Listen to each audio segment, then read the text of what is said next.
Oke, baik saya ke Pak Heri lagi. Pak Heri, ini kan kemarin Ahok bilang bahwa kaget gitu kan ya. Dia hanya tahu di bagian kakinya saja dan kemudian dia kaget kok Kejagung tahu sampai ke bagian kepala. Nah, ini memang apakah benar yang seperti Ahok bilang bahwa dia tidak mengetahui detail-detail operasional di holding bahkan ke subholding sehingga ya bisa dibilang kalau misalnya orang-orang dibilang di luar itu Ahok cuci tangan seperti itu. Benarkah, Pak?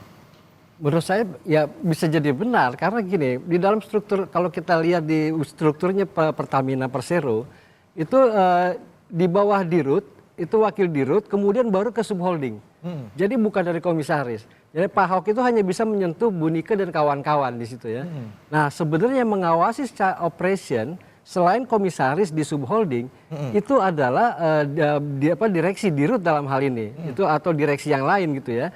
Nah mereka lebih dekat untuk operation gitu. Nah mereka menangani itu karena mereka bisa berkoordinasi secara langsung karena garisnya nggak putus tuh. Oke. Nah yang tapi kan dalam hal ini PT Pertamina ini kan sebagai pemegang saham dan seluruh laporan operation termasuk hal-hal yang lain keuangan yang lain-lain itu kan dikonsolidasikan di PT Pertamina Persero dari seluruh subholding ini. Ketika dikonsolidasikan itu kan momentum dari holding untuk memeriksa bagaimana ini hasil. Kalau hasilnya A, kenapa hasilnya A minus, bagaimana prosesnya segala macam. Kenapa hasilnya A plus, kenapa kita harus impor dari seharusnya 10 menjadi 15. Nah itu kan adanya di situ. Tapi laporan dari subholding masuk ke holding itu setelah dapat persetujuan dari Dewan Komisarisnya.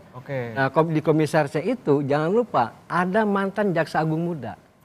Nah, artinya orang dalam kejaksaan mereka bisa minta keterangan di situ juga gitu.